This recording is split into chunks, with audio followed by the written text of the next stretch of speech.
पहाड़ हैं क्या? ये भी कुरान से पूछो, कुरान तू बता पहाड़ हैं क्या?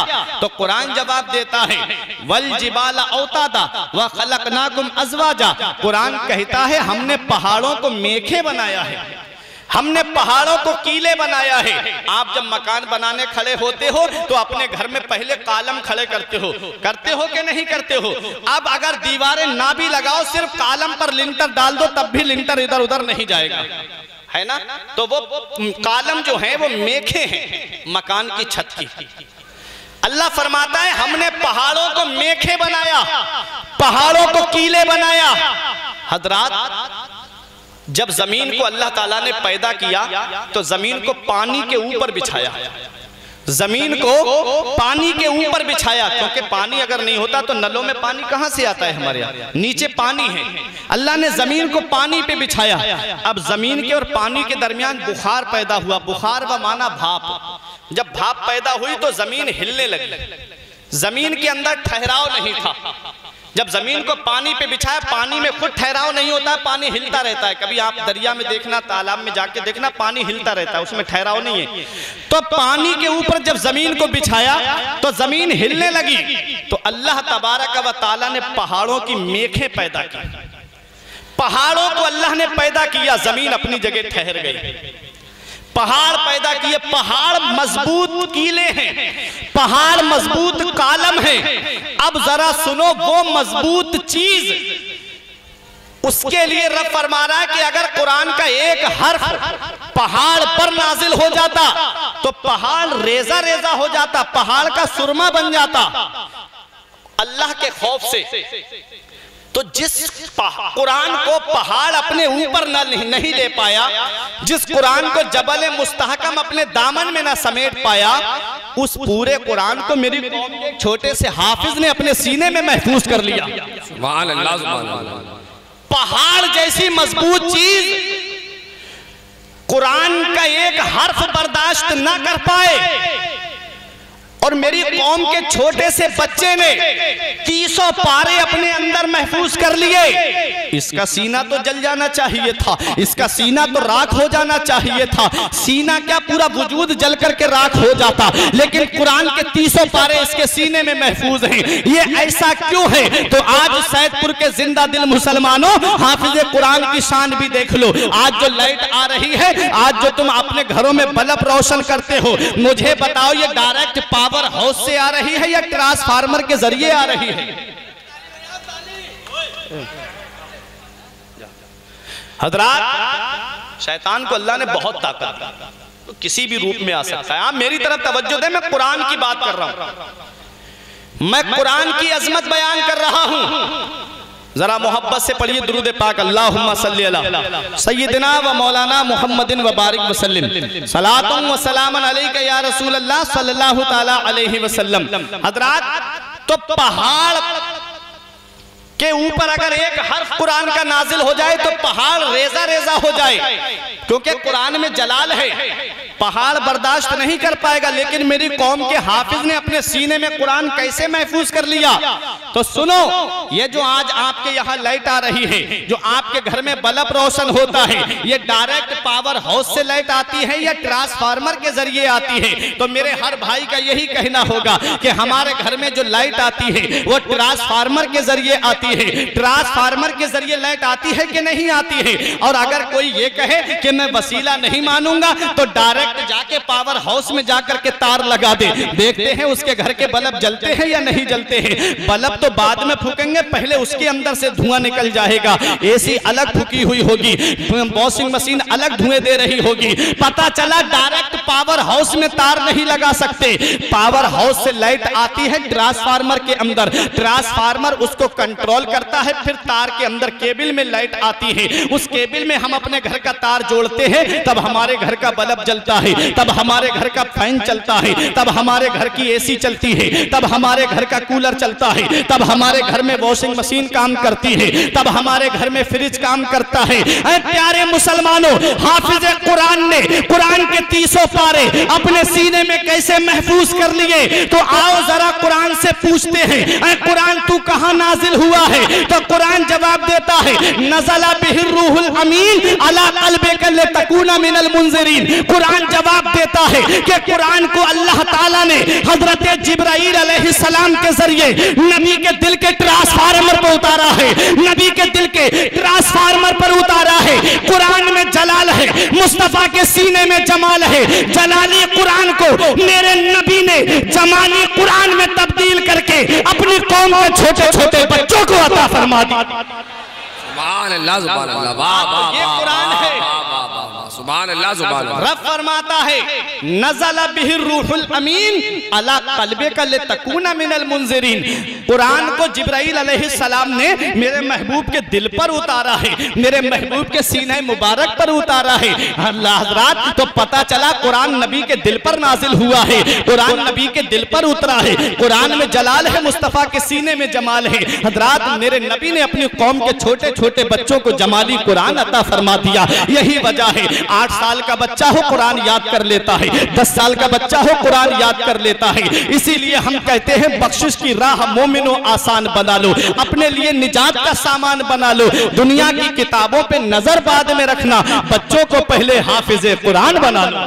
सुभान अल्लाह, सुभान अल्लाह। बच्चा जब कुरान पढ़ा हुआ होगा, बच्चा जब हाफिज होगा, बच्चा जब आलिम होगा, तो वो तुम्हारी बख्शिश का जरिया बन जाएगा, वो तुम्हारे लिए मगफिरत का जरिया बन जाएगा। मैं उन भाइयों को पैगाम देना चाहता हूं जो सोचते हैं बच्चा आलिम बन जाएगा, बच्चा हाफिज बन जाएगा, 5-6 हजार की तनख्वाह में कैसे अपना गुजर बसर करेगा, 5-6 हजार की तनख्वाह में कैसे अपनी जिंदगी को काटेगा। प्यारे मुसलमानों, ये सोच अपने जहन से निकाल दो, ये जहनियत अपनी खत्म कर दो। बच्चा जब आलिम बन जाएगा, बच्चा जब हाफिज बन जाएगा, तो तुमको वो ताज दिलाएगा जिसके बारे में नबी फरमाते हैं, मन करा अल कुरान व अमिला बिमा फी यलबिसु वालिदाहु ताजन यौमल क़ियामत दौहु अहसनो का दौइशम। के जब कुरान पढ़ेगा, जो कुरान पढ़े और उस पर अमल करे, अल्लाह उसके माँ बाप को कयामत में ऐसा ताज अता फरमाएगा जिसकी रोशनी आसमान के चांद और सूरज से भी ज्यादा होगी।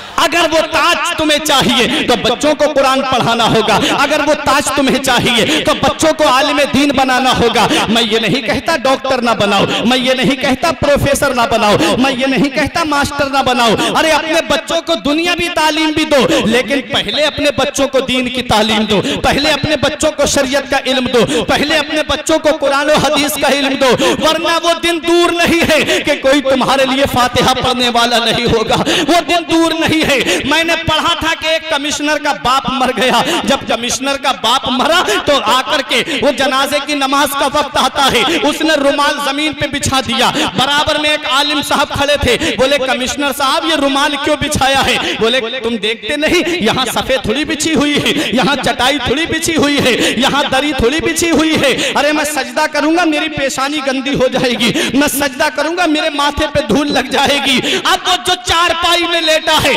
सीना तान के कहता था मेरा बेटा कमिश्नर है, वो जो चारपाई में लेटा है सीना तान के कहता था मेरे 4 बेटे हैं, चारों फौज में अफसर है। अब उसकी चीखें कोई नहीं सुनता, अब वो चीख चीख के पुकार के कह रहा था अरे जालिम तुझे ये भी नहीं पता नमाज जनाजा में सजदा नहीं होता है। अब पछता रहा था कि काश मैंने तुझे कमिश्नर ना बनाया होता, बल्कि तेरी घुट्टी में मदीने वाले मुस्तफा का कुरान दिया होता। अब पछता रहा है काश मैंने तुझे कमिश्नर ना बनाया होता, बल्कि तेरी घुट्टी में मदीने वाले मुस्तफा का कुरान दिया होता। फख्र से कहता था बिरादरी में खड़े होके मेरा बच्चा फौज में अफसर है, मेरा बच्चा फला डिग्री पाए हुए है, मेरा बच्चा फला मकाम पर हम मनसब पे फाइज है। अब उसका जनाजा पड़ा हुआ है, गुस्ल दूसरे लोग दे रहे हैं, कफन दूसरे पहना रहे हैं, नमाज जनाजा दूसरे पढ़ा रहे हैं। काश इसको तुमने हाफिज कुरान बनाया होता, काश तुम तुमने इसको आलिम दीन बनाया होता, काश तुमने इसको शरीयत का इल्म दिया होता। उस बाप की रूह पुकार के कह रही थी, मेरे अजीजों मुझे गुस्ल दे दो प्यार से, मेरे अजीजों मुझे प्यार से कफन पहना दो। लेकिन अब उसकी आवाज को सुनने वाला कोई नहीं था। अरे प्यारे मुसलमानों, अगर चाहते हो कि जिंदगी तुम्हारी आराम से गुजर जाए, अगर चाहते हो कि तुम्हारा नाम हमेशा बाकी रहे, अगर चाहते हो कि तुम्हारा नाम कभी ना मिटे, तो अपने बच्चों को हाफिज कुरान बनाना, अपने बच्चों को आलिम दीन बनाना। चाहे दुनियावी डिग्री कोई कितनी भी बड़ी हासिल क्यों ना कर ले, चाहे कोई कमिश्नर बन जाए, चाहे कोई प्रोफेसर बन जाए, चाहे कोई मास्टर बन जाए, चाहे कोई दुनियावी कितनी भी बड़ी डिग्री हासिल कर ले, लेकिन जब मस्जिद में आएगा तो जहां उसके सर की इंतहा है, वहां से हाफिज के कदम की इब्तिदा होती है। नमाज उसी हाफिज के पीछे पढ़ेगा, नमाज उसी आलिम के पीछे पढ़ेगा। इसलिए ये कुरान जिसके सीने में महफूज होता है, उसको दुनिया की आग तो क्या, उसे जहन्नम की आग भी नहीं जला सकती। हाफिज कुरान का मर्तबा बहुत बड़ा है। आज आपको दूर लेके नहीं जाता हूँ। आपने कभी बाकरगंज के अंदर गए हो? बाकरगंज के अंदर एक हुसैन बाग के अंदर कब्रिस्तान है। हुसैन बाग में कब्रिस्तान है। उस कब्रिस्तान के अंदर एक अल्लाह का नेक बंदा आराम कर रहा है, जिसे दुनिया वाले नवाब हाफिज रहमत अली खां के नाम से जानते हैं। नवाब हाफिज रहमत अली खां कौन है तुम नहीं जानते? मैं बताता हूं। जब पीलीभीत की जामा मस्जिद की बुनियाद रखने का नंबर आया, जो दिल्ली की जामा मस्जिद की हूबहू कॉपी है, जब पीलीभीत की जामा मस्जिद की बुनियाद रखने का नंबर आया, कहा कि इसकी बुनियाद वो रखे जिसकी तहज्जुद की नमाज भी कज़ा न हुई हो। सब खामोश थे। बड़े से बड़ा आलिम पीछे हट गया। अपने वक्त का नवाब हाफिज रहमत अली खां सामने निकल के आया, बोला मैं ही वो अल्लाह का बंदा हूं जिसकी आज तक तहज्जुद की नमाज कज़ा नहीं हुई है। सुभान अल्लाह, सुभान अल्लाह, सुभान अल्लाह। जब जंगे आजादी हो रही थी, अंग्रेजों से मुकाबला हो रहा था। अंग्रेजों से मुकाबला करने वालों की अगर तादाद देखी जाए, इंडिया गेट के ऊपर जो स्वतंत्रता सेनानियों के जो नाम लिखे हैं 1 लाख, उनमें 76,000 के करीब नाम मुसलमानों के लिखे हुए हैं। सुभान अल्लाह, सुभान अल्लाह। 76,000 के करीब नाम मुसलमानों के लिखे हुए हैं। आज हमसे गिला है कि आज हम वफादार नहीं। अरे हम वफादार नहीं तो तू भी तो दिलदार नहीं। आज हमसे गिला, हमसे सबूत मांगते हो। हमारा सबूत इंडिया गेट पे जाकर के देख लो। वो 76,000 मुसलमान अजीम मुजाहिदों के नाम आज भी लिख करके ये पैगाम दे रहे हैं कि जब भारत को खून की जरूरत पड़ी थी तो खून लुटाने वाले मुसलमान ही थे। सुभान अल्लाह, सुभान अल्लाह, सुभान अल्लाह। अंग्रेजों से मुकाबला हो रहा था। मेरी पूरी तकरीर इस हिंदुस्तान की आजादी पे इंटरनेट पे पड़ी हुई है। मुझे बहुत सारी बातें आज आपसे करनी है। आप लोग परेशान ना हो, ज्यादा वक्त नहीं लूंगा मैं आपका। वैसे मेरे 15 मिनट हो चुके हैं, तकरीबन मैं आधे घंटे से ऊपर हो चुका हूँ। 40 मिनट के करीब मेरी तकरीर हो चुकी है। लेकिन आज आप सुने मेरी तकरीर को, कुछ मिलेगा इंशाल्लाह। मैं इसलिए बयान कर रहा हूँ, एक भाई ने अमल कर दिया तो कयामत में मेरी बख्शिश का जरिया बन जाएगा। इस उम्मीद पे मैं तकरीर करता हूँ। आज भी हमारे नाम लिखे हैं। एक अंग्रेज का कहना था कि आखिरी मुगल बादशाह बहादुर शाह जफर को जब दिल्ली के लाल किले से हमने पकड़ा था और लेकर के उनको और उनकी बीवी को जब रंगून भेजा था, काले पानी की सजा सुनाई गई थी। कहते हैं कि जब हम दिल्ली की जामा मस्जिद से निकले थे, दिल्ली की गलियों से निकले थे, तो हर दरख्त पर मुसलमानों की गर्दनें नजर आ रही थी। हर दरख्त पर मुसलमानों की गर्दन लटकी हुई थी। अरे इस देश को जब खून की जरूरत पड़ी थी तो हमने अपने खून की कुर्बानी दी थी। हज़रात गिरामी, जरा तारीख उठा के देखो, आज भी उन्हीं मुजाहिदों में से एक कुर्बानी देने वाला अजीम मुजाहिद बरेली की सरजमीन पर बाकरगंज के कब्रिस्तान में हाफिज रहमत अली खां के नाम से जिसे दुनिया जानती है, आज भी वो बंदा आराम कर रहा है। ये कौन है? जब अंग्रेजों से मुकाबला हो रहा था, अंग्रेजों ने तोप का गोला जानते हो, तोप का गोला निशाना बांध करके हाफिज रहमत अली खां के मारा, सीने पे लगा, जमीन में 2-3 फीट अंदर चला गया, लेकिन सीने का कुछ नहीं हुआ। अल्लाह अल्लाह, वाह वाह वाह। सुने, तोप का गोला, वो तोप का गोला जो बस्ती में गिर जाए तो बस्ती तबाह कर दे, गांव में गिर जाए तो गांव को तबाह कर दे, कस्बे में गिर जाए तो कस्बा तबाह कर दे, शहर में गिर जाए तो शहर का नामो निशान मिटाते। वो तोप का गोला अगर लोगों के दरमियान अगर गिर जाए तो लोगों के जिस्म की बोटियां न मिले, वो तोप का गोला हाफिज रहमत अली खां के सीने पर लगा, जमीन में 2-3 फीट अंदर चला गया, सीने का कुछ नहीं हुआ। लेकिन जब उसी जंग में शहादत का मकाम मिलता है हजरत हाफिज रहमत अली खां को, तो अंग्रेजों ने जिस्म को अपने कब्जे में ले लिया और उनके जिस्म को उलट पलट करके देखने लगे। किसी मुसलमान ने पूछा क्या देखते हो? कहा हम इसको ये देख रहे हैं, कौन सी बुलेट प्रूफ जैकेट पहनी है इसने, कौन सी ऐसी जैकेट इनके सीने पर है? हमने तोप का गोला निशाना बांध के मारा है, हाफिज रहमत अली खां के सीने पर लगा है, लेकिन इनके सीने का कुछ क्यों नहीं हुआ? हजरात गिरामी, तब उस मुसलमान ने कहा था अरे इनके सीने का कुछ नहीं हो सकता, और इन्हें दुनिया की आग तो क्या है, इन्हें जहन्नम की आग भी नहीं जला सकती। बोला क्यों? कहा इनके सीने में किसी दुनियावी किताब का इल्म नहीं था, बल्कि अल्लाह का कलाम कुरान पाक महफूज था।